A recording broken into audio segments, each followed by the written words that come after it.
Welcome to all of you. Today's webinar is on the topic of changes in income tax due to COVID-19 and relief measures as per the Ministry of Finance, Government of India. We have divided this webinar into two parts. The first part will be dealing today, and the second part will be dealt tomorrow.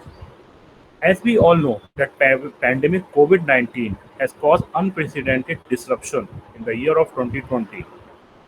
This pandemic has spread into every nook and corner of the world, and India is not an exception to it. Still, there are no definitive cure available to this pandemic. So, most of the countries, including India, were left with the only option of a complete national lockdown. Why? Because to limit the spread of this deadly virus through social distancing. But due to this complete national lockdown, the commercial and economic activities of the public at large have been totally stagnated. So, to contain the economy going in such a worse condition and to move the economy on track, the Ministry of Finance has thought about a slew of measures, including relief from taxes and compliances to India Inc. This included introduction of the taxation and other laws, relaxation of certain provisions, Ordinance 2020, which provided relaxation and relief from various tax compliances, including payment of taxes having a due date between 20th of March 2020 and 29th June 2020. Under this ordinance, relief measures were given for both types of taxes, direct as well as indirect taxes. But today's topic of the webinar is on the topic of only income tax changes. So, what sort of topic we will be dealing in today's webinar and tomorrow's webinar is totally based on this ordinance. Circulars, press releases, etc. by Ministry of Finance, Government of India. We are not going outside the ambit of these things for this webinar. The topics which we'll be covering in the webinar will be analyzed, and we will be giving an awareness to the general public about the changes brought by the Ministry of Finance on income tax rules, tax income tax filings, and every sort of changes which a common taxpayer should be aware of, as we used to pay the taxes and government is running on those taxes. We should be knowing these things. So we should be covering in the first part of the webinar the topics like, and we will be starting from the basics of ITR filing due dates. So the topics which will be covered in this webinar, in this part 1 of the webinar, are like this. The first topic will be ITR income tax return filing due dates for the financial year 2018-19. The second subtopic will be ITR filing due date for the financial year 2019-20. The third topic will be about intimation under section 143 clause 1. The fourth one will be about scrutiny assessment under section 143 clause 3. The fifth one will be about best judgment assessment under section 144. The sixth one will be income escaping assessment under section 147. The eighth one will be about time limit, extension of time limit for investment. And we have divided this topic into two parts, tax saving instruments and the capital gain investments. The last part which will be dealing in this part 1 of the webinar will be about residential status of NRIs and foreign nationals. Thank you, everybody. Thanks. So, hello friends. We, Advocate Abhishek Saxena and Advocate Navneet Kumar, co-founding partners, Saxena's and Kumar Law Chambers, welcome you all on behalf of PRACOLearn to this webinar being conducted by PRACOLearn on the topic General Problems Amid COVID-19 Lockdown relating to income tax and the relief measures as per the Ministry of Finance. For today's webinar, we have following tax experts, Mr. Abhinav Saxena and Mr. Vipul Gupta as speakers. Our first speaker, Mr. Abhinav Saxena, is a co-founding partner of Saxena and Kumar Law Chambers and is an alumnus of Gujarat National Law University. As an advocate, he has achieved wide range and years of experience, and he is mainly practicing as a tax expert and a lawyer. Our second speaker, Mr. Vipul Gupta. He's a finalist. He has worked with various income tax experts and firms and has been an expert with wide range of exposure and experience in income tax matters. Before we start, just a minute. Before we start, I would like to introduce about Prakulan. It is an initiative of Saxena's and Kumar Law Chambers, which is established in the form of limited liability partnership, working in the areas of legal consultancy, practical application of law, and litigation in various fields, along with the paralegal services. Prakulan has a motto: holistically cover all the practical aspects which are quite necessary in professional world. It imparts and focuses on practical learning of subjects and thus act as a bridge that fills the gap between knowledge of theory and practical aspects. Therefore, it is committed to train the student and spread knowledge of practical implications of procedures, which are used in daily routine in the code of law and in other fields as well, to make them an accomplished professionals. I would like to inform all the participants to keep their microphone on mute mode throughout the session. However, you may drop or type your queries or question, whatever you feel like, in the chat box given during the session. All those questions will be taken up by us, me and Navneet, in the last, after the speakers complete their presentations. After question answer session, there will be concluding remarks and some very important announcement for all of your benefits. With this note, I will invite Mr. Vipul Gupta to give a brief introduction of the topic and proceed accordingly. Mr. Gupta, Yes. over to you. Hello, everyone. Problem during lockdown relating to income tax and various relaxation provided by Ministry of Finance, Government of India. जैसा कि आप सभी लोग जानते हैं कि पूरे देश भर में लॉकडाउन चल रहा है कोरोना वायरस की वजह से, और इससे बहुत प्रॉब्लम हो गई है। प्रॉब्लम क्या कि सभी एक्टिविटी बंद है, ना कोई गवर्नमेंट डिपार्टमेंट कोई एक्टिविटी कर पा रहा है और ना ही कोई इंडिविजुअल पर्सन कोई एक्टिविटी कर पा रहा है, ना बिजनेस एंटिटी कोई एक्टिविटी कर पा रही है। जब ये एक्टिविटी नहीं हो पा रही है तो बहुत सी प्रॉब्लम क्रिएट हो रही हैं। इनकम टैक्स में वेरियस छोटी प्रॉब्लम्स आ रही हैं। इनकम टैक्स से रिलेटेड कोई कंप्लायंस करना है, उसकी ड्यू डेट इस टाइम के बीच में पड़ सकती है। अगर वो एक्सपायर हो जाए उस टाइम के पीरियड में तो क्या कोई रिलैक्सेशन है? हम इन्हीं छोटी रिलैक्सेशन के बारे में इस पूरे वेबिनार में देखेंगे। हमारा वेबिनार 2 पार्ट में डिवाइडेड है। हम हर पार्ट में इसी मुद्दे के ऊपर बातचीत करेंगे कि क्या छोटी प्रॉब्लम थी और क्या इसके ऊपर मिनिस्ट्री ने सॉल्यूशन दिया। मिनिस्ट्री इसके लिए 31 मार्च 2020 में taxation and other law ordinance 2020 लेके आई। इस ऑर्डिनेंस के अंतर्गत बहुत इन्हीं छोटे मुद्दों को सामने लाया गया और इस पे क्या उन्होंने रिलैक्सेशन दी है उसको सामने लाया गया। नेक्स्ट, हम पार्ट 1 में इन 8 मुद्दों के ऊपर बातचीत करेंगे। पहला, ITR filing due date for financial year 18-19, ITR filing due date for financial year 19-20, intimation under section 143(1), scrutiny assessment under section 143(3), rest assessment under section 144, income escaping assessment under section 147, extension of time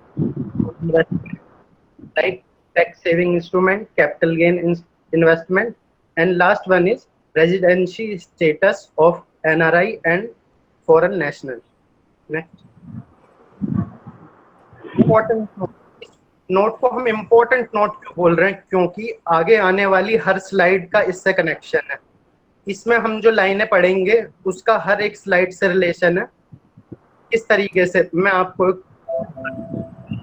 due date for issue of notice, intimation, filing of appeals, furnishing of return, statement, application, report where the time limit is expiring between 20 March to 29 June 2020 shall be extended to 30 June 2020। इसका मतलब क्या है कि यदि department को कोई notice देना है और उसकी टाइम लिमिट इस 20 मार्च से लेकर 29 मार्च के बीच एक्सपायर हो जाती है तो वो डिपार्टमेंट के ऊपर प्रॉब्लम नहीं है। उसके लिए उन्होंने गाइडेंस लाए कि अगर इसके बीच में टाइम लिमिट वेदर एक्सपायर हो जाए फिर भी वो 30 जून 2020 तक नोटिस दे सकता है।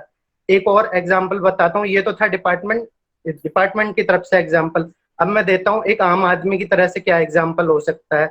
आपको इनकम टैक्स डिपार्टमेंट में किसी चीज के लिए अप्लाई करना है तो इसके लिए एप्लीकेशन फाइल करनी होगी। उस एप्लीकेशन को फाइल करने के लिए लॉ में कोई टाइम लिमिट दे रखी होती है। मान लीजिए अगर वो एक्सपायर हो गई 31 मार्च को वो टाइम लिमिट, तो क्या एसएससी अब लॉकडाउन के बीच में एप्लीकेशन फाइल कर पाएगा? बिल्कुल कर पाएगा, क्योंकि अब टाइम लिमिट एक्सटेंड कर दी गई है। तो आगे हम जितने मुद्दे पढ़ेंगे, जितने भी हम सब टॉपिक्स हम आगे पढ़ने वाले हैं, उन सब में यही होगा कि उनकी टाइम लिमिट एक्सपायर हो रही होगी लॉकडाउन के पीरियड में, और उनको रियायत देने के लिए, उनको रिलैक्सेशन देने के लिए, उस कंप्लायंस को करने के लिए टाइम लिमिट को 30 जून कर दिया गया है। नेक्स्ट, हमारा पहला था ITR filing due date for financial year 18-19। अगर कोई इंडिविजुअल या एचयूएफ या कोई भी पर्सन, नहीं सॉरी, पहले मैं कॉन्सेप्ट तो previous year and financial year. Income tax के अंदर दो तरीके के ईयर होते हैं, एक प्रीवियस ईयर एंड एक होता है असेसमेंट ईयर। प्रीवियस ईयर वो ईयर होता है जिसमें एसएससी पूरे साल भर इनकम कमाता है, और असेसमेंट ईयर कौन सा ईयर होता है? उससे नेक्स्ट ईयर, जिसमें वो अपनी रिटर्न फाइलिंग करता है, जिसने जो प्रीवियस ईयर में इनकम कमाई उसकी वो सारी डिटेल असेसमेंट ईयर में रिटर्न फाइलिंग के थ्रू शो करता है डिपार्टमेंट को। तो ये होता है प्रीवियस ईयर। एक एग्जांपल से समझे, अगर 1 अप्रैल 2018 से लेकर 31 मार्च 2019 में इनकम कमाई है तो 1 अप्रैल 2019 से 1 अप्रैल 2019 से 31 मार्च 2020 के बीच वो रिटर्न फाइलिंग का पीरियड होता है। अगली बात कि जब तक लॉकडाउन से पहले क्या था, लॉकडाउन से पहले ये था कि अगर 2018-19 की रिटर्न फाइलिंग करनी है तो लास्ट डेट 31 मार्च 2020 होती थी। अब क्योंकि लॉकडाउन हो गया, अगर किसी पर्सन को 28 मार्च के दिन अपनी रिटर्न फाइल करनी है तो वो कैसे कर पाएगा? उससे पहले सीए के साथ कंसल्टेंसी करनी होती है, सीए के साथ बातचीत करनी होती है, जब भी वो रिटर्न फाइल कर पाता है। तो अब ऐसे में क्या करेगा? ऐसे में फिर गवर्नमेंट ऑफ इंडिया ने, मिनिस्ट्री ऑफ फाइनेंस ने ये कहा कि आप रिटर्न फाइल 30 जून 2020 तक कर सकते हैं। नेक्स्ट,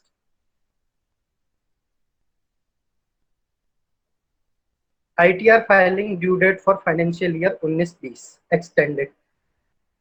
जो हमारा करंट ईयर चल रहा था 2019-20, इसके ऊपर बहुत ही झगड़े हो रहे थे कि क्या टाइम एक्सटेंड होगा। ये इतनी सारी जो गाइडलाइंस आई हैं, क्या डिपार्टमेंट इनको इनकॉर्पोरेट करके फॉर्म लाएगा, आकर होगा क्या? तो उन सब पे डिपार्टमेंट ने क्लैरिफिकेशन दे दी है कि 19-20 की जो रिटर्न फाइलिंग है वो जितने भी एसएससी हैं उन सब की बढ़ा के 30 नवंबर कर दी गई है। मैं एक एक आपको करके बताता हूँ। इंडिविजुअल एंड पार्टनरशिप फर्म, जिनकी अगर उनकी टैक्स ऑडिट नहीं है तो उनकी due date of filing return होती है 31 जुलाई 2020, जिसे अब बढ़ाकर 30 नवंबर 2020 कर दिया गया है। वही इंडिविजुअल और पार्टनरशिप, अगर उनकी टैक्स ऑडिट होती है तो due date of filing return होती थी 30 सितंबर, जिसे अब बढ़ा के 30 नवंबर कर दिया गया है। अगर एसएससी है कंपनी तो उसकी due date of filing return होती थी 30 सितंबर, जिसे अब बढ़ा के 30 नवंबर कर दिया गया है। और इन सबको छोड़ के कोई भी पर्सन है इनकम टैक्स के अंदर, अगर उसकी टैक्स ऑडिट नहीं होती थी तो due date of filing return थी 31 जुलाई 2020, जिसे अब 30 नवंबर कर दिया गया है। और अगर उसकी टैक्स ऑडिट होती है उस पर्सन की तो 30 सितंबर उसकी due date of filing return होती थी, जिसे अब बढ़ा के 30 नवंबर कर दिया गया है। Now I hand over this rest webinar to mister Abhinav ji. Please continue sir. Welcome to all participants and thank you for participating in this webinar on the topic of income tax. And the topic is basically on changes in income tax amid coronavirus COVID-19. You all might be aware of the income tax return filing. कोई ना कोई तो भरता ही होगा, कहीं ना कहीं किसी ने, आपके पेरेंट्स ने भरा होगा या किसी ने, आप लोगों ने भरा होगा। तो इनकम टैक्स रिटर्न का एक स्टेज होता है, सबसे फर्स्ट स्टेज आपने इनकम टैक्स रिटर्न भरा, और ऑनलाइन भी भर सकते हैं आप, अपने सीए के थ्रू भी जा सकते हैं, या टैक्स लॉयर होते हैं, आप कहीं से भी आप अपने तरीके हैं उसके आप कर सकते हैं, उनसे राय लेके। तो ये भरने के बाद जब आप भेज देते हैं, इनकम टैक्स डिपार्टमेंट के पास पहुंच जाता है, it reaches to the department. Then income tax department उसमें आपका प्रिलिमिनरी असेसमेंट करता है। प्रिलिमिनरी असेसमेंट इसमें करता है कि कोई अरिथमेटिकल कैलकुलेशंस में कोई गलती तो नहीं है, कोई एरर नहीं हो, वेरिफिकेशन पूरा एक एक चीज चेक कर लेते हैं, जो भी आपने रिटर्न फॉर्म फर्निश किया है ये उसके ऊपर सारी चेकिंग होती है। Then after that preliminary assessment by the income tax department, intimation का आपको एक मेल आ जाता है। इट ये these all sort of activities preliminary assessment के बाद जो भी आपके पास आता है मेल, ये सारा कंप्यूटराइज सिस्टम हो गया है, and it has been done since 2008 onwards. Computerise system 2008 onwards से हो चुका है पूरा। आप लोग को पता होगा आपका पैन कार्ड जो है वो भी सबके बन चुके हैं, और वो सारे बेंगलोर से बनते हैं। बेंगलोर में इसका पूरा सिस्टम है जो कंप्यूटराइज सिस्टम के बेस पे चलता है। तो ये सारा डिपार्टमेंट सारा कंप्यूटराइज वे में होता है। इसमें physical presence of assessment officer, जो इनकम टैक्स के आपके केस टू केस स्क्रूटनी करने वाले या फिर एनालिसिस करने वाले, वो यहाँ पर अभी इंटरफेरेंस नहीं होता है, ये सारा कंप्यूटराइज वे में चलता है। और जिसके में कुछ भी थोड़ी मोटी लैक्यूनास दिखते हैं आपके रिटर्न भरने में, वो आपको वहाँ पर आपको मेल में बताते हैं, और आप उसका फिर आप क्लैरिफिकेशन करते हैं अपने रिटर्न में। इस कोविड-19 के कारण इसमें भी चेंजेस आए हैं। कारण मैं आपको समझाता हूँ। इसमें क्या होता है, अगर आपका फाइनेंशियल ईयर 2017 में एग्जाम्पल लेता हूँ, आप एक एसएससी, अगर आप मान लें आप टैक्स भरते हैं इनकम टैक्स का, तो एक एसएससी हैं आप। तो 2017 आपने जो साल आया आपका, जिस साल आपने इनकम करी अपनी, 2018-19 में आपने रिटर्न भरना है उसका। इसके रिटर्न भरने के एक साल तक आपके पास इंटीमेशन का अंडर सेक्शन 143 का कोई भी मेल आ सकता है इनकम टैक्स डिपार्टमेंट का। तो 2017 में इनकम करी, 2017-18, 2018-19 में इनकम टैक्स रिटर्न, तो डेट हो गई आपकी 31 मार्च 2019, और एक साल आपका हो गया उसके बाद 31 मार्च 2020।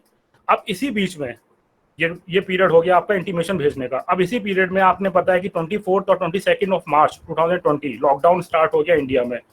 तो अब इसको देखते हुए इनकम टैक्स डिपार्टमेंट ने, मिनिस्ट्री ऑफ फिनांस ने इस पे सर्कुलर निकाल दिया, उसमें क्लियर कर दिया है कि अगर 2017 का फाइनेंशियल ईयर है आपका, तो आपको इंटीमेशन अब 30 जून तक आ सकता है।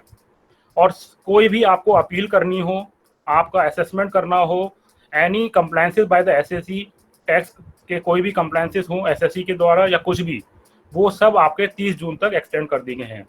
और आपको अगर इसी बीच में आपका कोई भी इसमें होता है तो सारी चीज एक्सटेंड हो गई हैं।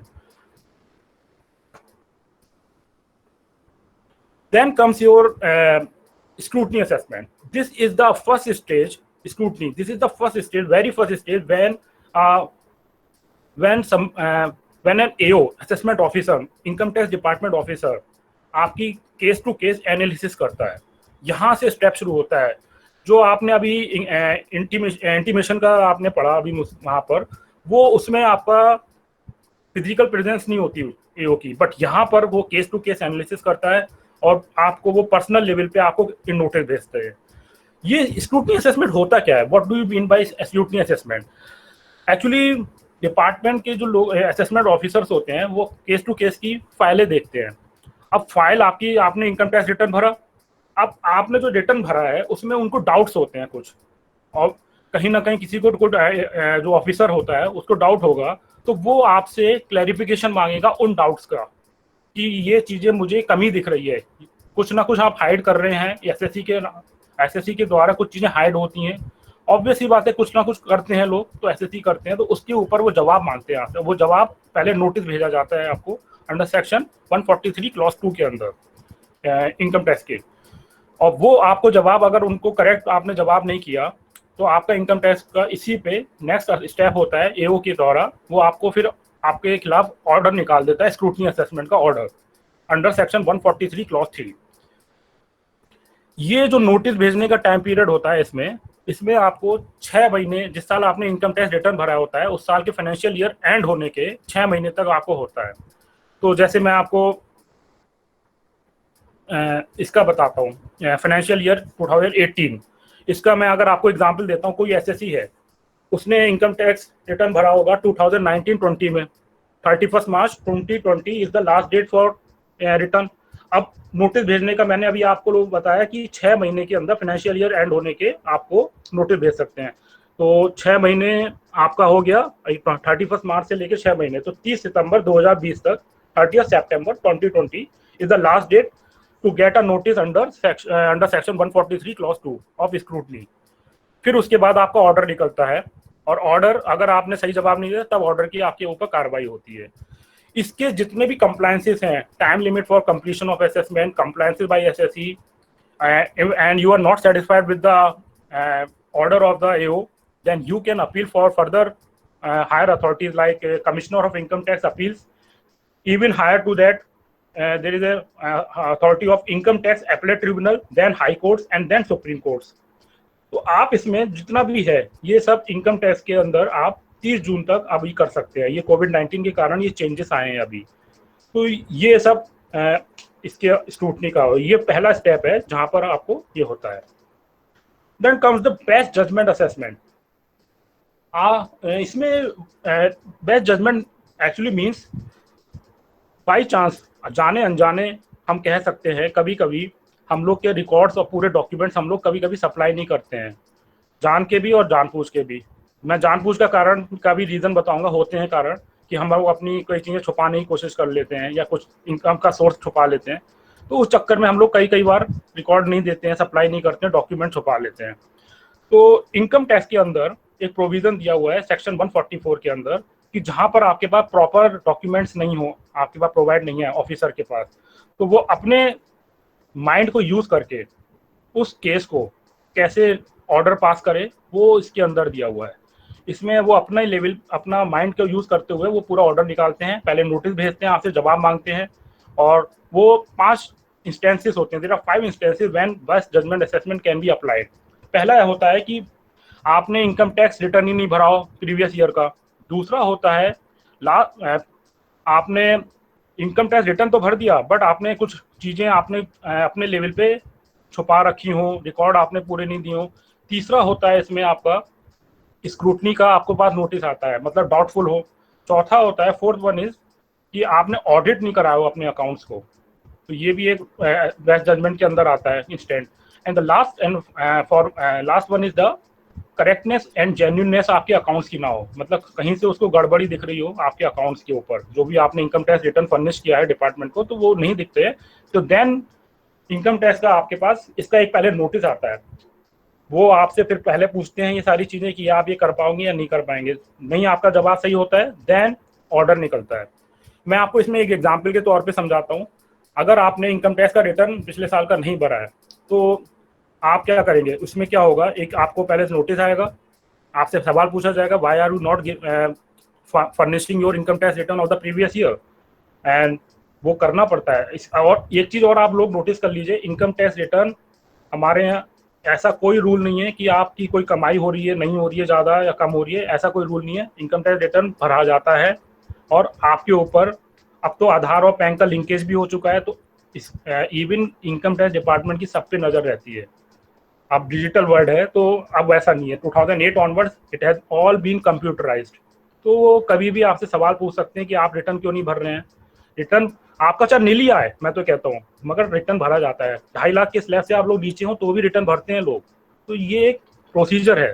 वो आपसे सवाल पूछेंगे इनकम टैक्स डिपार्टमेंट के लोग, और नहीं आपका सेटिस्फैक्ट्री जवाब होगा, तब आपका वो फिर बेस्ट जजमेंट का असेसमेंट यूज करेंगे फिर वो लोग, और फिर आपके लिए ऑर्डर निकालेंगे।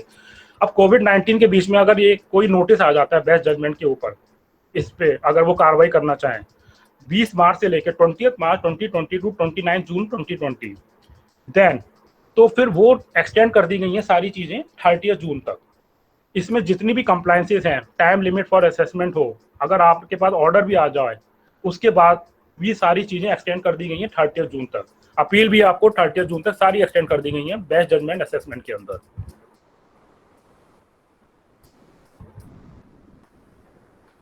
Income escaping assessment under section 147। Income escaping में पहले आपको समझाता हूँ। एक इंडिविजुअल का एसएससी का एग्जाम्पल लेते हुए मैं आपको समझाता हूँ। एक इंडिविजुअल के कई तरह के सोर्सेज हो सकते हैं इनकम के। कभी ये मत सोचिए कि एक आदमी के एक ही सोर्स होता है पैसा कमाने का, कई कई सोर्सेस होते हैं। तो मैं एक एग्जांपल के तौर पे आप लोग को एग्जांपल देता हूँ, एक अच्छा सा एग्जांपल, कि एक आदमी का एक रेस्टोरेंट चल रहा है, एक उसके रेंट पे उसके दो वो मकान चल रहे हैं, एक रेस्टोरेंट, दो मकान उसने रेंट पे चढ़ा रखे हैं, एक मेडिकल शॉप है उसकी, 4 हो गए, और 5वां हो गया आपका आपका टैक्सी का भी एक उसने अपनी चला रखी है। तो 5 सोर्सेज उसने इनकम दिखा रखी है, अब वो चल रही है उसकी। अब इस पिछले साल के उसने इनकम टैक्स रिटर्न में उसने रेस्टोरेंट का जो बिजनेस का पैसा था, इनकम का सोर्स, वो उसने छुपा लिया उसने। अब 4 सोर्सेज वो दिखा रहा है अपने इनकम टैक्स रिटर्न में फर्निश कर रहा है, एक सोर्स उसने छुपा लिया।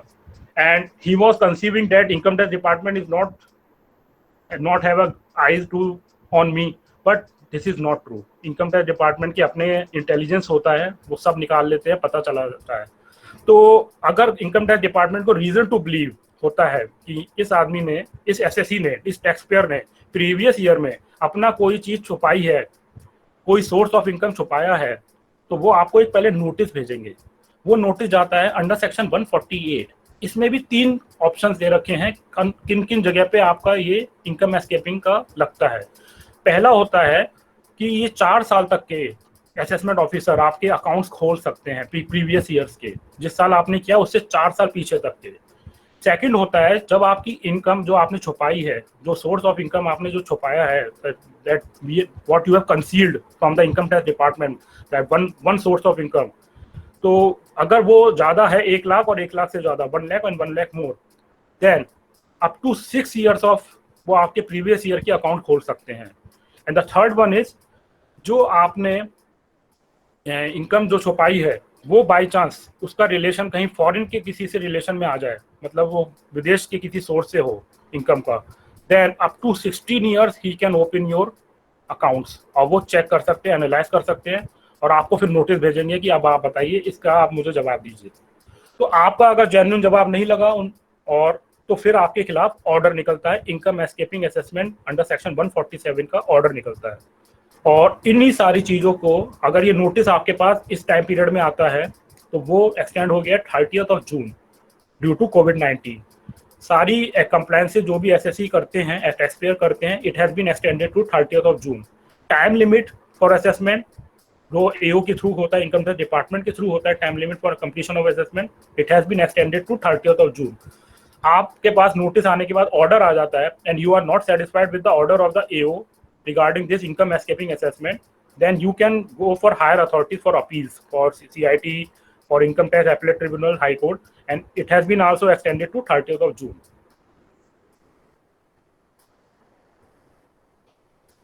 Extension of time for investment. Basically हम लोग इनकम टैक्स रिटर्न भरते हैं, तो आप लोग ने देखा होगा जिस साल हम लोग का, जैसे जिस साल हमने कमाया उसके अगले साल तक हम लोग को 1 साल होता है, तो हम लोग भरते हैं। मार्च के वक्त हम लोग सोचते हैं, ज़्यादातर एसएससीज जो टैक्स पेयर होते हैं, एक चीज़ मैं आपको बताऊं, टैक्स देना किसी को पसंद नहीं है, ये हम भी जानते हैं ना, मुझे भी पता है। मेरी मेहनत की कमाई मैं क्यों वो दूं।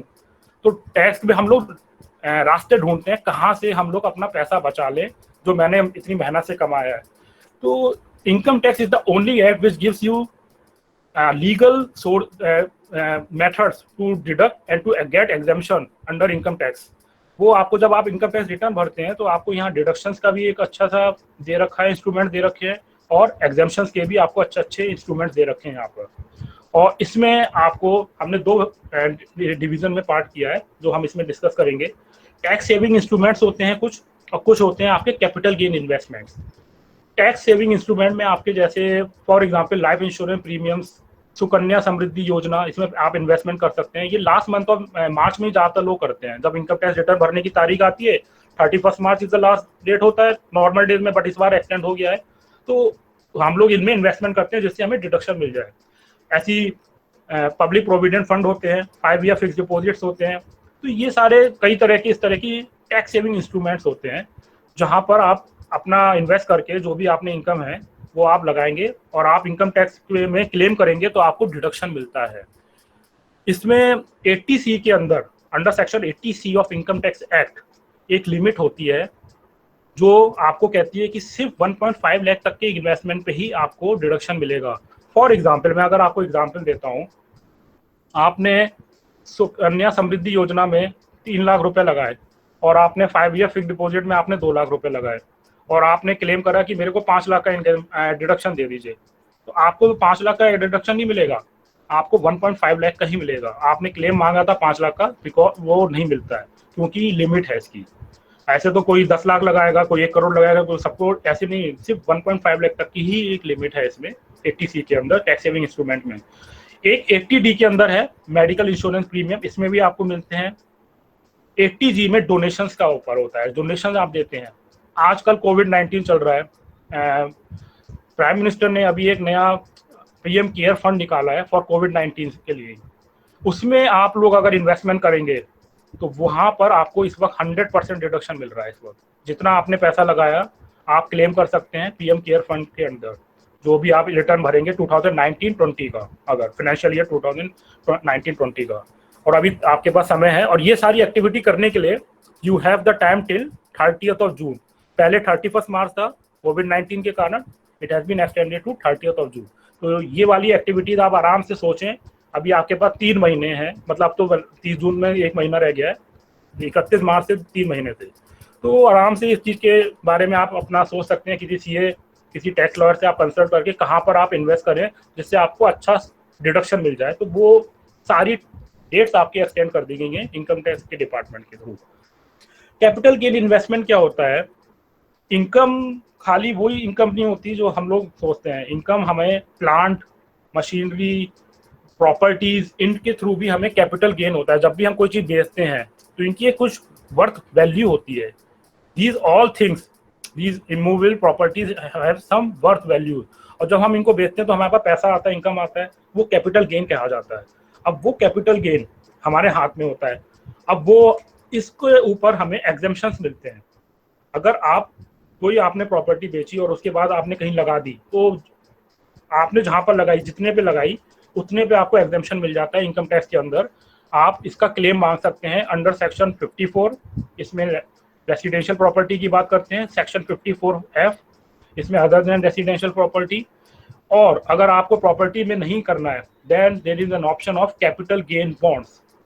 यहाँ पर गवर्नमेंट ऑफ इंडिया की तरफ से बड़े बड़े PSUs, पब्लिक सेक्टर यूनिट्स होते हैं, एंटरप्राइजेज होते हैं, उनके बॉन्ड्स निकलते हैं। For example national highway authority of India, rural electrification corporation of India. और आप यहाँ पर अपना जो कैपिटल गेन आपने कमाया, जो आपने कोई पुरानी अपनी प्रॉपर्टी थी उसको बेच के, वो पैसा आप यहाँ पर लगा सकते हैं, इन बॉन्ड्स को खरीद सकते हैं। ये ऑप्शन दिए जाते हैं। एक और ऑप्शन होता है जो गवर्नमेंट ऑफ इंडिया का है, कैपिटल गेन अकाउंट स्कीम। आपने कोई कैपिटल गेन बेच के कमाया, वो आप सीधे उठा के कैपिटल गेन अकाउंट स्कीम में भी रख सकते हैं।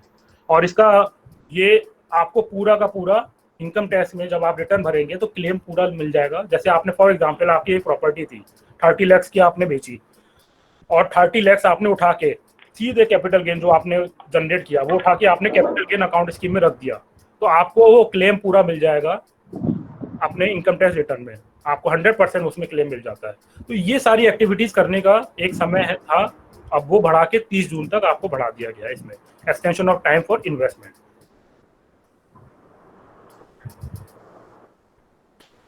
Residency status of NRIs and foreign nationals, this is the very burning issue regarding income tax department. ये अभी बर्निंग मैं क्यों कहना चाह रहा हूँ, क्योंकि हमें पता है इंडिया में कई फॉरेन कंपनीज हैं, ठीक है।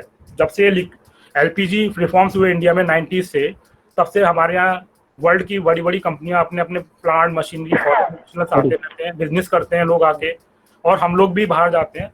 तो फॉरेन नेशनल NRIs इंडिया में अपने बिजनेस के सिलसिले में आते रहते हैं, जाते रहते हैं।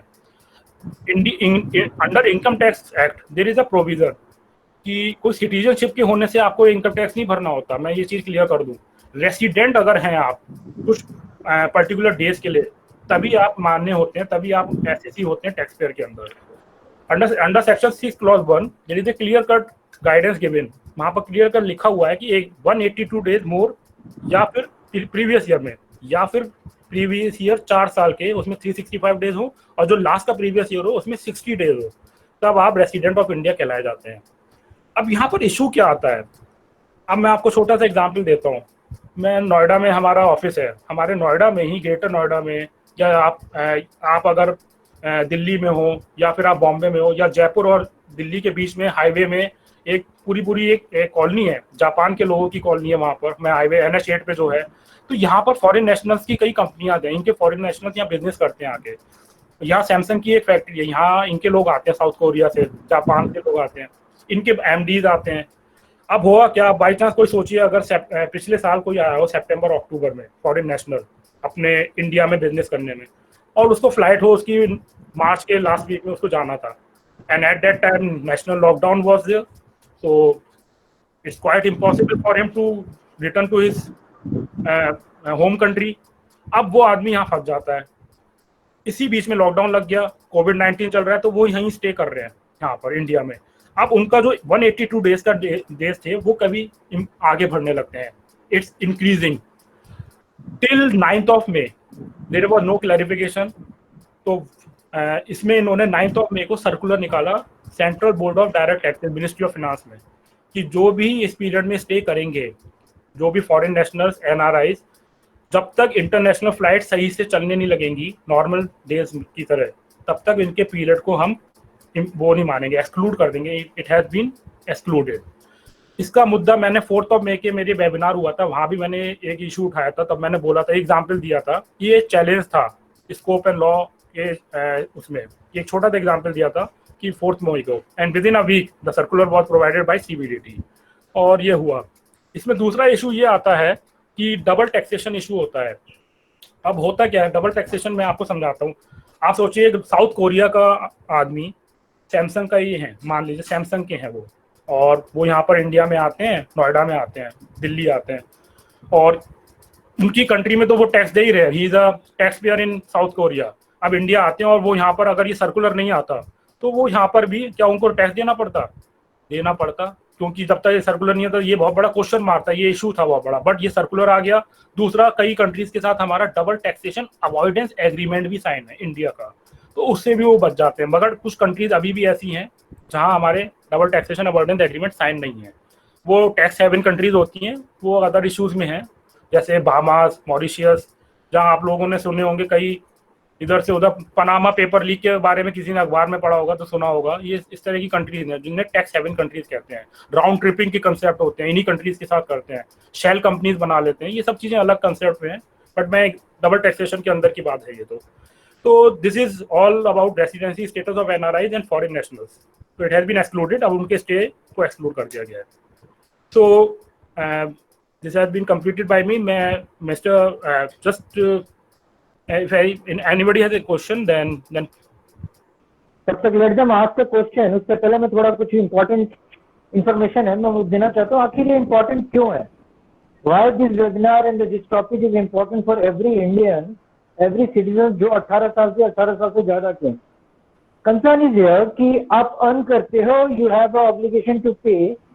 अगर आप पे कैटेगरी में नहीं भी आते हो तो you have to submit your details through tax filing to tax department. अब कंसर्न ये है कि tax is the certain part of law. ये लॉ का पूरा हिस्सा नहीं है, ये एक छोटा सा हिस्सा है। पर एक सिटीजन को टैक्स का नोटिस मिलने के बाद वो सबसे ज्यादा परेशान होता है, डरता है, वो इतने प्रॉब्लम में आ जाता है इस नोटिस मिलने के बाद कि उसको रात हो दिन हो सबसे पहले वो कोशिश करता है कि अपने कंसर्न सीए या एक्सपर्ट के साथ कोऑर्डिनेट कर सके, उसके बारे में जान सके, जिसकी वजह से बहुत सारी गलतियां होती हैं। ये पूरे वेबिनार का ये पूरा जो हमने आज किया है उसका पर्पस क्या था?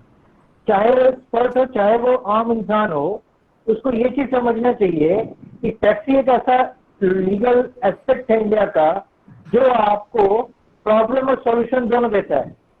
अगर आपको प्रॉब्लम है तो उसका सॉल्यूशन क्या है, और सॉल्यूशन प्रोवाइड भी जो की जा रही है वो आपके लिए ही दी जा रही है। तो कंसर्न ये है कि जब आपको नोटिस मिलती है तो ये वेबिनार के थ्रू हम ट्राई टू एक्सप्लेन दैट कि फर्स्ट इंपॉर्टेंट एस्पेक्ट क्या है आपके लिए। अपार्ट फ्रॉम दैट, जब कोविड-19 आई सबको पता है डेडलाइन क्या है, सभी टैक्स भरते हैं या भरवाते हैं। जब सबको पता है कि डेडलाइन क्या है, डेडलाइन एक्सटेंड हुई, उस एक्सटेंशन ऑफ डेडलाइन के बाद से प्रॉब्लम क्या हो सकती हैं? क्या उस एक्सटेंशन ऑफ डेडलाइन की वजह से सारे प्रॉब्लम्स को रिजॉल्व किया जा सकता है? तो डेट को आगे बढ़ाकर प्रॉब्लम सॉर्ट आउट हो सकती है। अगर हम रिवाइंड करें अपने मेमोरीज को 2 साल पहले, यू विल फाइंड दैट कि टैक्स का ड्यू डेट 2 बार डिपार्टमेंट एक्सटेंड किया कि आप फाइल कर सकते हो 31 मार्च से। पर्पस क्या है? क्योंकि वो फाइल हुई नहीं थी। क्यों टैक्स डिपार्टमेंट का पूरा पोर्टल जैम पड़ जाता है मार्च के लास्ट वीक तक आते आते? क्योंकि नंबर ऑफ फाइलिंग बढ़ जाती हैं। इतना ज्यादा प्रेशर में इंडिविजुअल एक्सपर्ट होता है जो फाइल करता है, चाहे सीए हो या इंडिविजुअल हो, कि मेरे को डेडलाइन 31 है और वो जंप कर जाते हैं। Whole circus, whole problem is that कि इसको सीरियसली प्रॉपर चैनल के थ्रू लेना चाहिए। सीरियसली लो, पैनिक क्रिएट ना हो। आज कोविड-19 में सब कोई घर में बंद है, डेडलाइन लैप्स थी, गवर्नमेंट ने डिले किया, जैसे अभिनव सक्सेना ने एक्सप्लेन किया कि एनआरआई के लिए 4 मई के बाद एक नोटिफिकेशन आई। Government of India aware that, realise हुई कि इसको एज सुन एज पॉसिबल देना है, डिले ही सही, पर उसने किया। बट द थिंग इज कि अगर हम इस कोविड-19 में पैनिक करेंगे टैक्स को लेके पहले की तरह, तो प्रॉब्लम और बढ़ जाएगी। एंड एवरीथिंग, लगभग सभी चीजें टैक्स का जो है मैक्सिमम एस्पेक्ट जो है ऑनलाइन हो चुका है। तो कंसर्न क्या है कि आपको ऑनलाइन ही यूज करना है। आप अभी कर सकते हो, गो अहेड, नहीं कर सकते, आपका डेडलाइन है। स्टार्ट एक्टिंग ग्रेजुअली, जो भी डाउट है वो सॉर्ट आउट हो जाएंगे। just want to add one thing. एक मैं भी ऐड करना चाहता हूँ। मैं ये कहना चाहता हूँ कि इनकम टैक्स को कभी भी don't take it as a fearful subject. कोई भी चीज आ जाती है, like mister Navneet has said, कि आप उसको इतना बड़ा हवा मत समझिए। ये आप एक नोटिस आता है तो जैसे उन्होंने बताया, कभी घबराने की चीज नहीं है, क्योंकि नोटिस आएगा तो उसमें क्लैरिटी लिखा होता है, ये अंडर सेक्शन ये लिखा हुआ है। जैसे अभी हमने डील करे कि स्क्रूटनी का नोटिस आ सकता है, बेस्ट जजमेंट का आ सकता है, आपके पास इनकम एस्केपिंग का आ सकता है, तो इसमें क्लियर कट लिखा होता है। तो ये घबराने की बात नहीं है। जो टैक्स का हवा जो इंडिया में बना हुआ है हमारे यहाँ, आम आदमी एक नोटिस आ जाता है तो हाथ पैर फूलने लगते हैं। नहीं, हमें इस चीज से ही क्लियर करना है। ये प्रेकोलन हम इस माध्यम से हम बताना चाहते हैं लोगों को कि टैक्स हो चाहे कोई भी सब्जेक्ट हो, इट्स नॉट अ हैवॉक और not a fearful thing. It's it is as simple as your law subject जहाँ आप पढ़ रहे हैं वो चीजें होती हैं, और आम आदमी के लिए भी इतना वो नहीं है। हाँ, you continue mister Abhishek. I just want to add a few things. Actually, I'm not adding. I'm just trying to make it more clear that we have discussed about income escaping assessment. I think जितने भी हमारे participants हैं, they must be more taking interest in this particular slide, income escaping assessment. Obviously, everybody wants to have more and more income, but the thing is, how you just try to get that, use that mechanism, escaping mechanism. So it is important for you to understand what is income escaping mechanism and what has been dealt by Mr. Abhinav Saxena. And the best part is that you have got the opportunity that you can file about all your other consumed incomes at a later stage of time. And thanks to COVID-19, it's not a very dangerous thing to some people, to some tax assessees. It is a boon. Now they have the opportunity to file it at a later stage, right? And same applies to the extension of time investment. That is the capital gain investment and tax saving investment. If you have something to save, if you have some amount of money you want to save, you want to invest in somewhere, so you have the ample opportunity. And the very most important part, which Mr. Abhinav Saxena has dealt, is that residency status of NRIs and foreign nationals. In our previous webinars, to be very specific, webinar dated 4th of May 2020, which we have conducted in collaboration with Noida International University for their students. In that webinar, while discussing the scope of law, Mr. Saxena has discussed about this particular problem. Actually, at that moment, it was a problem, it was a kind of a challenge in the legal profession and in the arena, in the complete income tax arena, which everybody was facing. And luckily, and hope, and it's a very good thing that our government of India took up this matter. That for those persons who are staying in India, who are staying for more than 182 days, and it is their it is unfortunately they have to stay more than 182 days. So their what will be the status? So that status is now it is still covered by this topic, that they don't have to pay the extra taxes or they don't have to follow taxation policy. So concluding this webinar, the question is posted for the speakers. I repeat the question. Does a sole proprietor get any letter from the tax department on closing down of business? And does he has to inform the tax department about the closure of the business? If yes, then what process he has to follow to communicate the reason of business closure to tax department? two parts. आपका question ये है कि यदि कोई sole proprietor है और उसने अपना बिजनेस बंद कर दिया है तो क्या वो इनकम टैक्स डिपार्टमेंट को इन्फॉर्म करे या ना करे? क्वेश्चन यही है। तो ये फर्स्ट पार्ट है। फर्स्ट पार्ट है तो बिल्कुल ये बात सही है, इन्फॉर्म करना पड़ता है, क्योंकि अब सडनली अब उसने बंद कर दिया है अपना बिजनेस, यानी उसको इनकम होनी बंद हो गई है उस बिजनेस से। लेकिन डिपार्टमेंट तो ये अजम्पशन लगाए हुए है कि भाई उसको इनकम होगी, वो रिटर्न आज तक रिटर्न फाइल करता रहा है, रिटर्न फाइलिंग करेगा, तो ये तो डेफिनेट बात है कि उसको बताना पड़ेगा डिपार्टमेंट को। और बताएगा कैसे? ऑब्वियस सी बात है कि एप्लीकेशन के थ्रू बताएगा। वो इसमें मेन बात ये है कि वो ये कैसे जानेगा कि उसका डिपार्टमेंट है कौन सा, तो उसके लिए भी प्रोसीजर होता है, ऑनलाइन प्रोसीजर, कि आपको कैसे पता चले आपका डिपार्टमेंट कौन सा है। तो वो पैन नंबर के थ्रू पता चल जाता है, उसका ऑनलाइन प्रोसीजर होता है। आप नॉर्मली एक एप्लीकेशन लिखिए टू में असेसिंग ऑफिसर को और बता दीजिए कि आपका कितने टाइम में आपका वो आपके जो भी बिजनेस है वो बंद हो गया है। दूसरी मेन बात ये आपको ध्यान रखनी है कि आपका जितने पीरियड तक बिजनेस आपका चला है, मतलब अगर आप साल के में आप कह रहे हैं कि मेरा बिजनेस बंद हो गया, तो जब से साल शुरू हुआ था और जब तक बंद हुआ है उतने टाइम तक जो आपने इनकम अर्न करी थी उसकी रिटर्न आपको फाइल करनी पड़ेगी। Okay okay.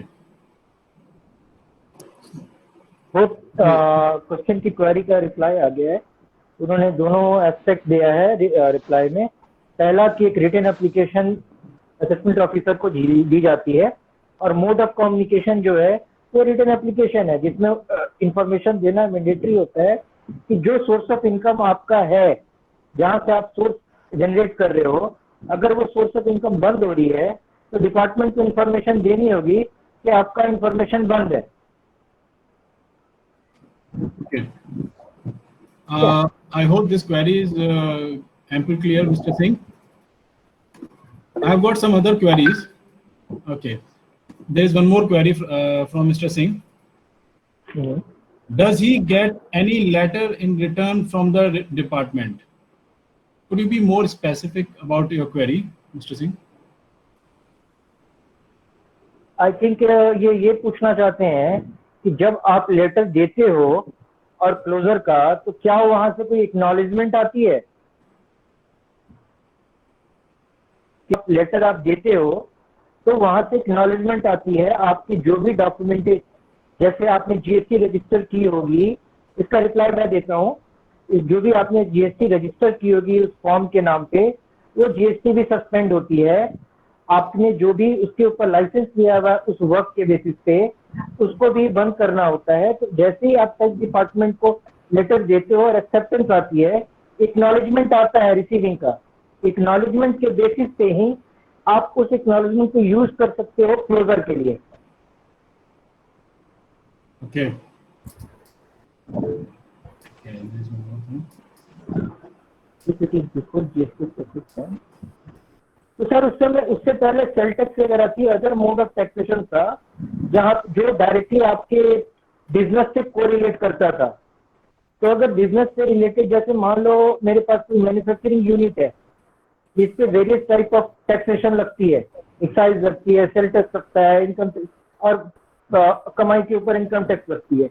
जब मैं वो बंद करता हूँ तो मुझे ईच एंड एवरी डिपार्टमेंट को इंफॉर्मेशन देनी होती है, क्योंकि वो कमर्शियल वर्क है कि ये क्लोजर हो चुका है, ये क्लोजर होने के बाद ये बंद हो चुकी है, जो भी लाइसेंस वगैरह इस पे आप इसको सस्पेंड करो। अगर आप सस्पेंशन नहीं कराओगे तो टैक्स लायबिलिटी बनती है।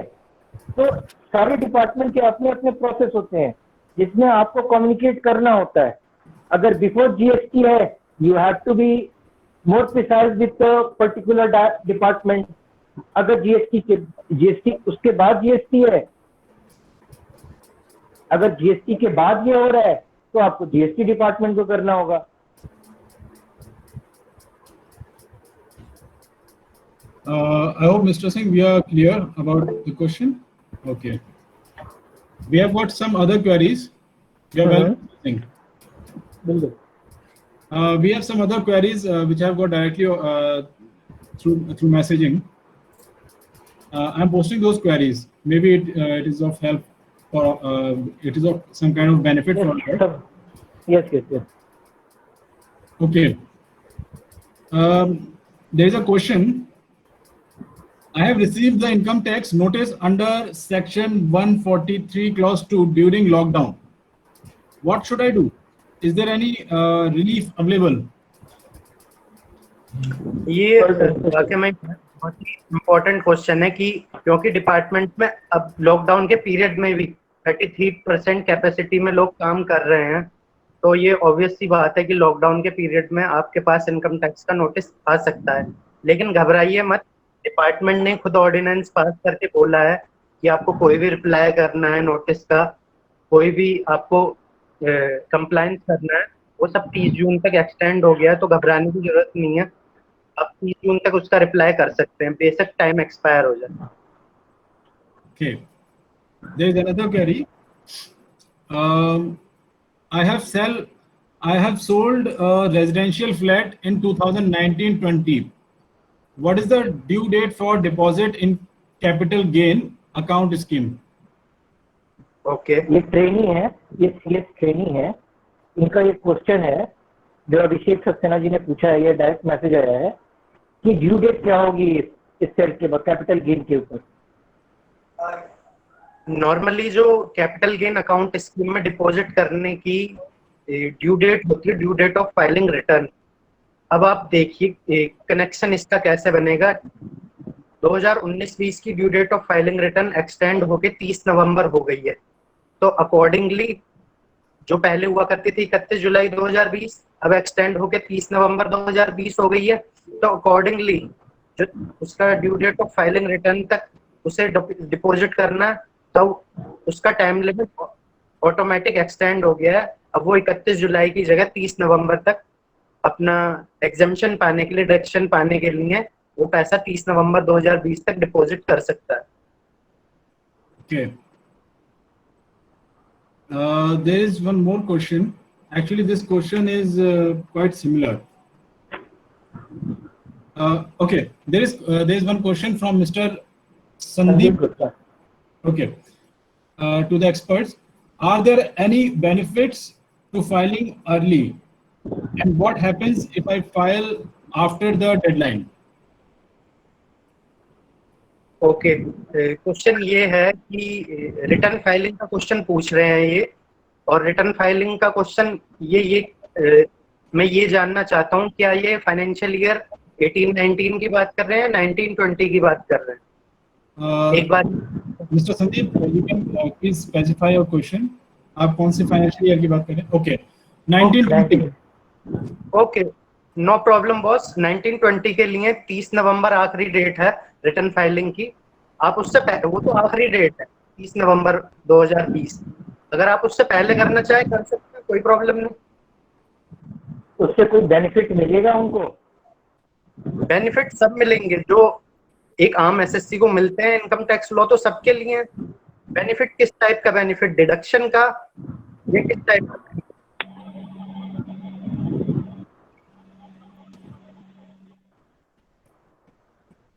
मिस्टर संदीप, आप बेनिफिट से क्या कहना चाह रहे हैं आप?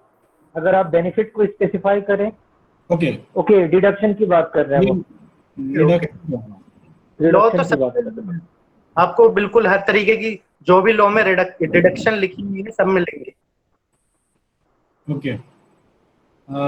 I guess Mr. Sandeep, your query has been answered. नहीं, इनका सेकंड पार्ट है क्वेश्चन Okay. का कि what happen if file after the deadline. अगर ये 30 नवंबर के बाद फाइल करते हैं देन व्हाट? ओके, तो इसके लिए लॉ में पेनल्टी और इंटरेस्ट लिखे हुए हैं। अगर आप ड्यू डेट के बाद फाइल करते हैं तो इंटरेस्ट लगता है, और उससे भी ज्यादा, जैसे 31 मार्च 2021 आखिरी डेट होती है, उससे भी ज्यादा डिले करेंगे तो पेनल्टी लगेगी। Okay, I hope the question have answer. Okay. Thank you. Most welcome, Sandeep. sir. You are welcome. Okay. I have got some other queries from our trainees. It's a very common question. What if the COVID situation gets normal? What if the COVID situation gets normal before 30th of June and I am unable to do my tax compliances before this due date? What will be the consequences and remedies? And similar question is that what if the COVID situation does not get normal and I am unable to do my tax compliances? Then what will be the consequences and remedies? Both side. This question is if I'm unable to do during the normal situation before the 30th June.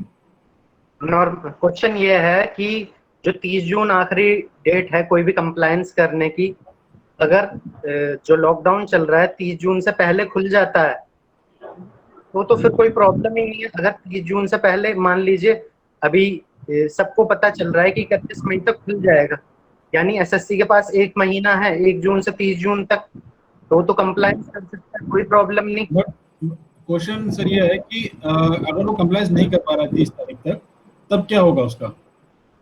अगर वो 30 तारीख तक compliance नहीं कर पा रहा है तो ऑब्वियस सी बात है कि डिपार्टमेंट कोई ना कोई गाइडलाइंस लाएगा। जब डिपार्टमेंट ने 31 मार्च के दिन ही ऑर्डिनेंस पास कर दिया था, तो ऑब्वियस सी बात है कि अगर लॉकडाउन बढ़ता है तो कोई ना कोई गाइडलाइंस जरूर आएगी, क्योंकि डिपार्टमेंट ने ये टाइम लिमिट सेट करी है कि 30 जून तक वो कंप्लायंस कर सकता है। ओके, अगर ये कोविड की सिचुएशन नॉर्मल नहीं होती है तो उस कंडीशन में भी आई गेस कोई डिपार्टमेंट की तरफ से गाइडलाइन आएगी और आपके हिसाब से डेट बढ़नी चाहिए? बढ़नी चाहिए, बिल्कुल बढ़नी चाहिए। अगर 31 मई को लॉकडाउन नहीं खुला तो बढ़नी चाहिए। Okay, there is one question. What if I receive the notice of 143 under section 143 clause 2 and I could not give the reply within the time limit? What will be the consequences and remedies? Can I reply after the due date? आपके पास 143 clause 2 का notice आता है और आप उसका reply time से नहीं कर पाते हैं, जो भी आपको टाइम लिमिट दी है असेसिंग ऑफिसर ने, और आप चाह रहे हैं कि अब उसके बाद, उसकी डेडलाइन के बाद, टाइम लिमिट के बाद आप रिप्लाई करना चाहते हैं, तो क्या आप रिप्लाई कर सकते हैं? इसमें दो बातें हैं। हाँ, अगर उसको नोटिस लॉकडाउन रिसीव हुआ है उसको नोटिस, तो डिपार्टमेंट ने साफ कर दिया है। और दूसरा क्या होता है, रिप्लाई जो करना होता है नोटिस का 30 दिन के भीतर करना होता है। तो मान लीजिए अगर उसको 15 मई को नोटिस आया है उसके यहाँ, तो 15 जून तक उसका रिप्लाई कर सकता है, लेकिन डिपार्टमेंट ने टाइम बढ़ा दिया 30 जून तक का, तो उसको घबराने की जरूरत नहीं है। सॉरी, समझिए 15 मई को उसके यहाँ नोटिस आ गया लॉकडाउन के बीच में, और उसको दिन के भीतर यानी 15 जून तक उसको रिप्लाई करना है। डिपार्टमेंट ने तो कह रखा है कि ठीक है 30 जून तक आप रिप्लाई कर सकते हैं, तो घबराने की जरूरत नहीं। अगर वो डिले भी हो जाता है 15 मई के, वो 15 जून के बाद भी रिप्लाई करता है, तो उसके ऊपर कोई पेनल्टी या इंटरेस्ट प्रोविजन नहीं लगेंगे। ओके, ठीक है। There is one more question. What is the deduction limit under section 80D medical insurance premium? Okay, 80D is a deduction regarding medical insurance premium. यानी अगर आपने कोई मेडिकल इंश्योरेंस करा रखा है और उसका प्रीमियम भरते हैं हर साल, तो उस पर डिडक्शन कितनी मिलेगी, डिडक्शन कितनी मिल सकती है। प्रीमियम चाहे वो कितना ही पे करे, जो डिडक्शन है, अगर वो पूरी फैमिली का कराता है अपना मेडिकल इंश्योरेंस या सिर्फ अपना कराता है, चाहे वो पूरी फैमिली का कराए या सिर्फ अपना कराए, अगर उसकी एज 60 साल से कम है तो डिडक्शन की लिमिट है 25,000, और अगर उसकी एज 60 साल से ऊपर है तो डिडक्शन की लिमिट है 50,000। ये तो एक बात होगी। दूसरी बात, अगर उसने अपने पेरेंट्स का भी मेडिकल इंश्योरेंस करा रखा है और मेडिकल इंश्योरेंस का प्रीमियम वो अपने अकाउंट से पे करता है, तो डिडक्शन की लिमिट 25,000 है अगर उसके पेरेंट्स की एज 60 साल से कम है, और 60 साल से ज्यादा है तो 50,000। Sir can you repeat the specific deduction limits, because बीच में आवाज क्रैक हो रही थी।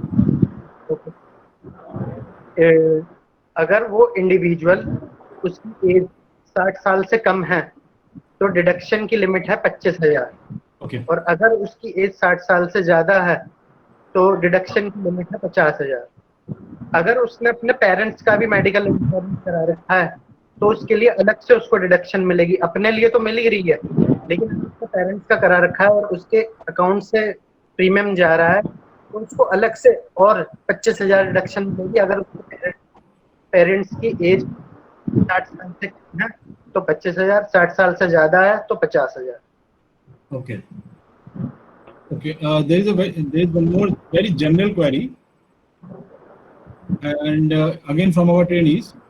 Many states are facing severe COVID-19 issues, and that is why they may not be in a condition to open even by 30th June 2020. So, what will be the consequences and line of action for income tax matter and issues regarding this? मैं repeat करता हूं question. Many states are facing severe COVID-19 issues, and that is why they may not be in a condition to open even by 30th of June. So, what will be the consequences and line of action of Income Tax Department? Okay, मैं समझ गया कि अगर कोई state है जिसमें, जैसे मुंबई ले लीजिए, अपना दिल्ली ले लीजिए, अगर इनमें 30 जून तक भी स्थिति सुधरी नहीं है, जैसे दिल्ली ने तो खोल दिया लॉकडाउन, लेकिन मुंबई ऐसा है वहां अगर लॉकडाउन हाहाकार मच जाएगा। अगर लॉकडाउन नहीं खुलता है 30 जून तक, ऑब्वियस सी बात है वो स्टेट सेंट्रल गवर्नमेंट को इन्फॉर्म करेगा कि हमारे लिए रूल बनाया जाए इनकम टैक्स से रिलेटेड, और सेंट्रल गवर्नमेंट की पावर होती है इनकम टैक्स रूल और लॉ के ऊपर। तो ऑब्वियस सी बात है कोई ना कोई गाइडलाइंस सेंट्रल गवर्नमेंट जरूर देगी स्पेसिफिक स्टेट वाइज। Okay. अगर ऐसी सिचुएशन होती है तो उसके लिए कोई गाइडलाइंस और प्रोसीजर्स प्रिस्क्राइब होंगे, ऑनलाइन प्रोसीजर्स जो हमें फॉलो करने होंगे। Okay, there is one last query.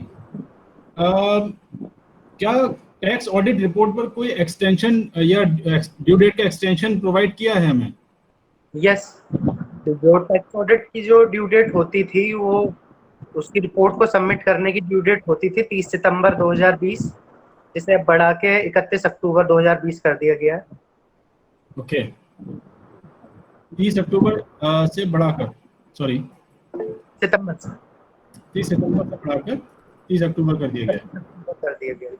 Okay, there is one more query from mister Sandeep. Can you please read this query?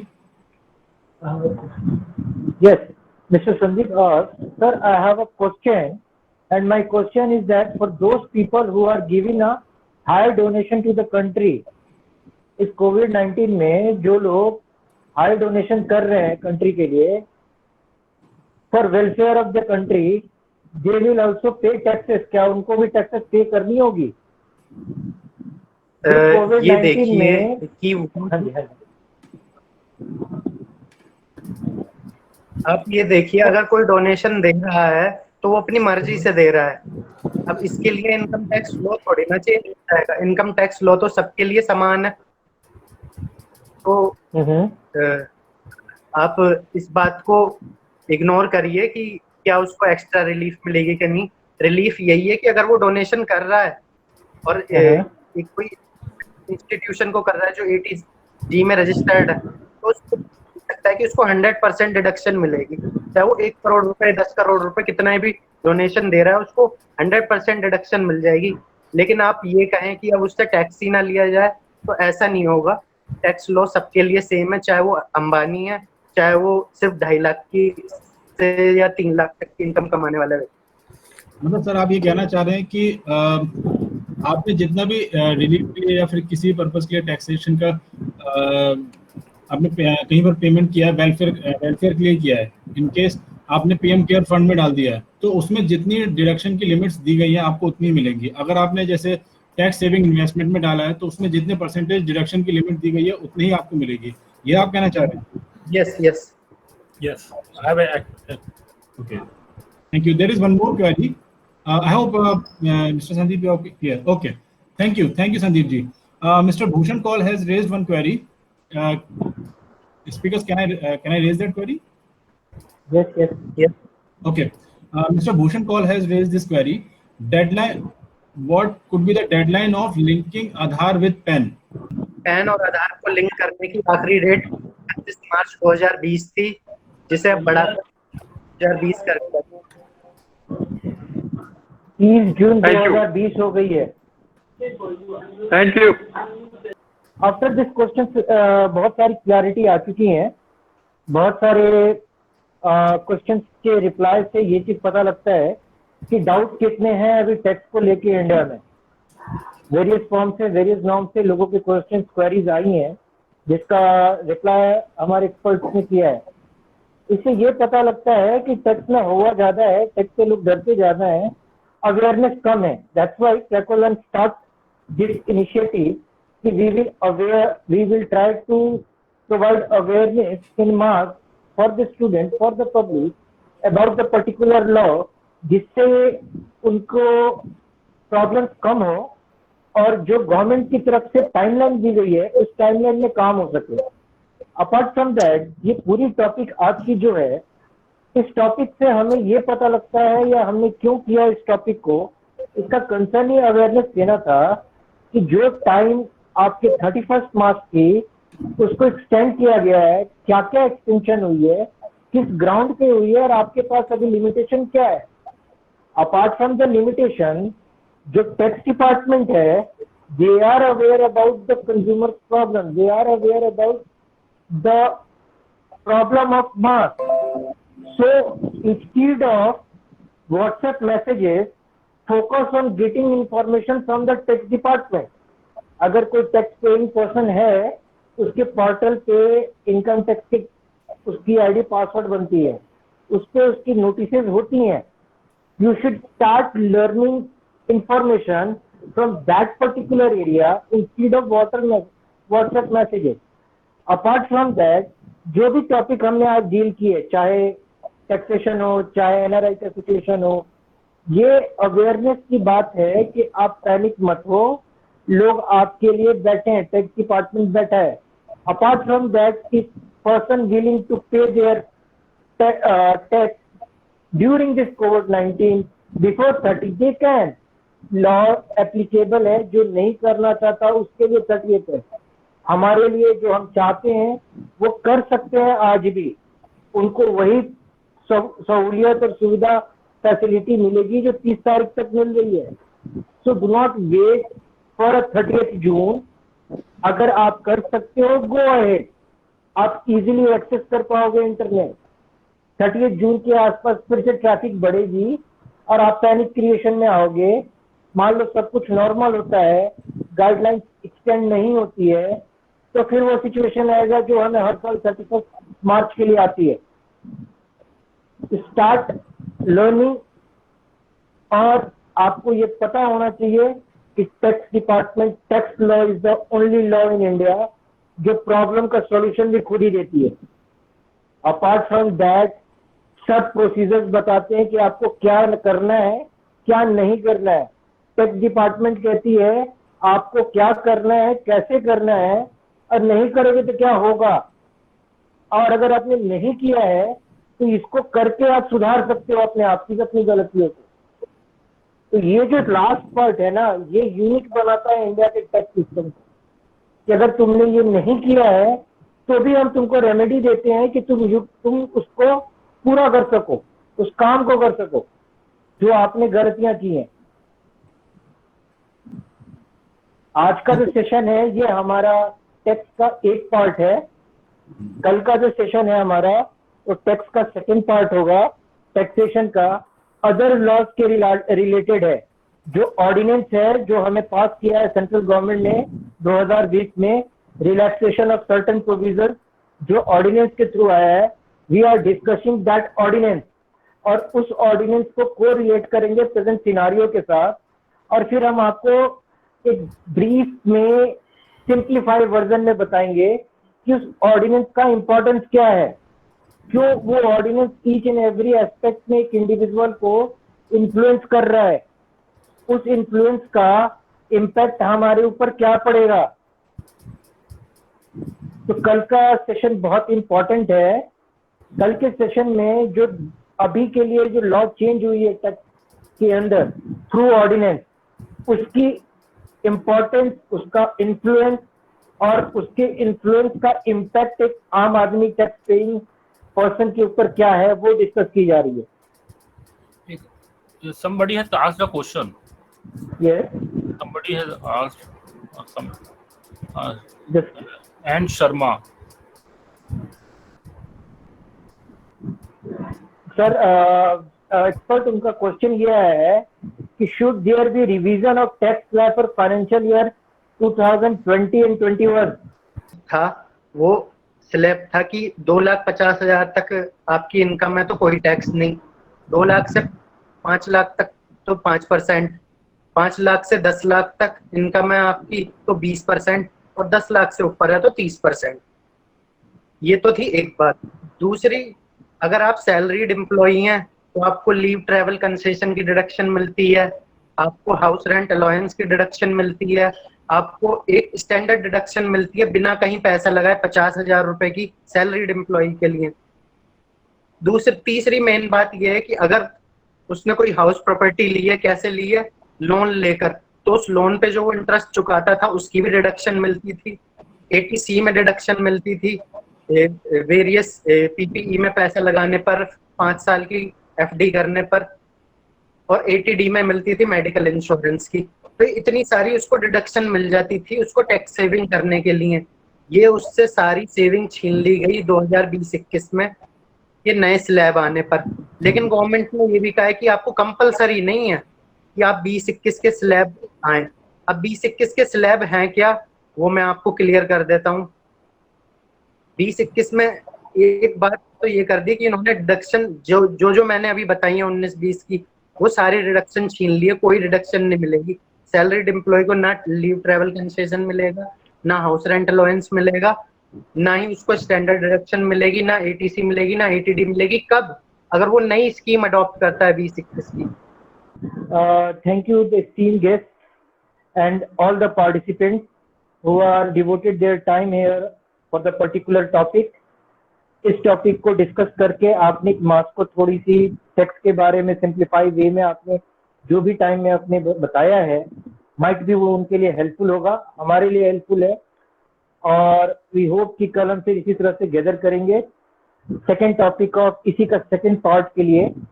जो भी क्वेरीज हैं, जो भी पार्टिसिपेंट की क्वेरीज हैं, वो आप अपनी क्वेरीज को लेके आए कल, जिससे भी रिलेटेड है आप पोस्ट करें हमारी ईमेल आईडी पे।